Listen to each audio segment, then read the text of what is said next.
Ang lahat ay may pantay-pantay na pagkakataon sa pagmamahal, anuman ang estado mo sa iyong buhay. Ako po inyong lingkod, tagapanood TV. Isang mapagmahal at masaganang araw po sa ating lahat.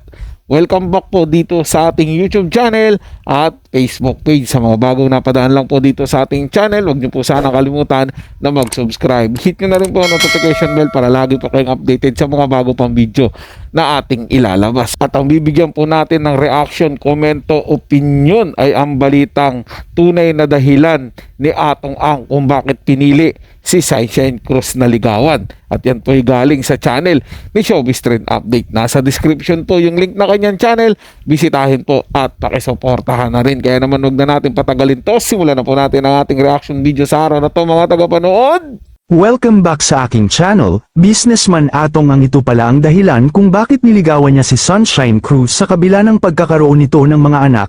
Panuurin at pakinggan ang buong detalye.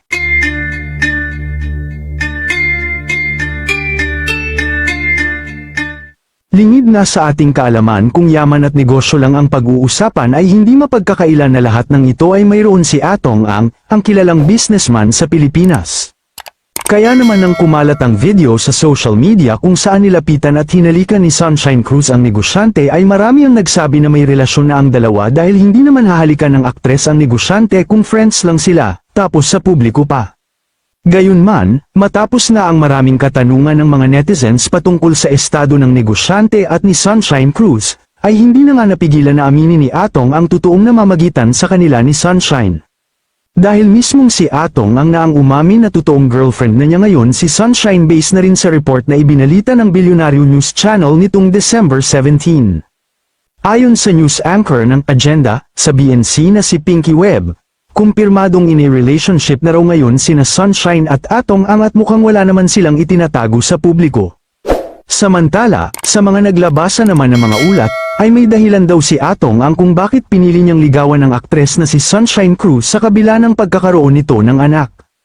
Ayon sa ulat, isa umano sa nagustuhan ng negosyante kay Sunshine Cruz ay ang pagiging mabait nito, mapagmahal sa mga anak at syempre ay hindi magulo ang pamilya, hindi naiisyo sa mga iskandalo. Bukod dito ang pagiging maganda at sexy ng aktres. Hindi daw tulad ng mga Barreto family ay masyadong magulo at puro iskandalo. Ito ay ayon sa komento ng mga netizens, dahil matatandaan na na-link si Gretchen Barreto kay Atong Ang, matapos kumalat ang kanilang mga larawan na magkasama. Gayunman, matatandaan naman na pinabulaanan ng negosyante ang relasyon nila ni Gretchen, sinabi nito na magkaibigan lang sila at magkasosyo sa negosyo. Samantala, bago naging boyfriend ni Sunshine Cruz si Atong, 6 years din ang itinagal ng relasyon nila ng aktres na si Maki Mathai. Noong year 2018 naman nang mapawalang bisa ang kasal ni Sunshine sa ex-husband niyang si Cesar Montano kung saan nagkaroon sila ng 3 anak, at kasalukuyan ay maayos ang relasyon ng dalawa bilang magkaibigan. Kayo mga ka-showbiz, anong masasabi niyo sa ating showbiz topic ngayon?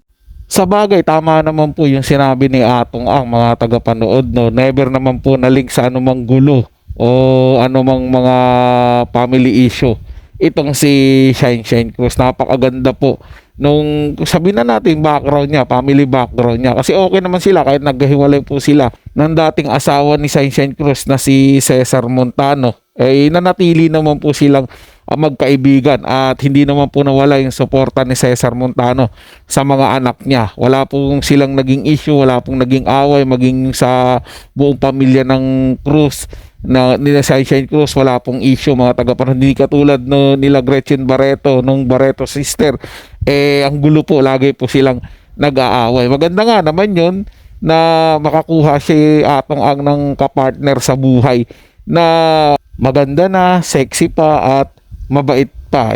Yan po yun sa katauhan ni Sunshine Cruz. Gaya po ng sinabi ko ng mga nakaraang vlog ko patungkol sa kanilang dalawa, hayaan na po natin silang maging masaya sa buhay nila dahil po medyo nasa edad na rin po sila, mga tagapanood. At sigurado naman po tayo na alam naman po nila kung ano yung pinapasok nila, as long as wala po silang nasasagasaan at tatapakan na tao.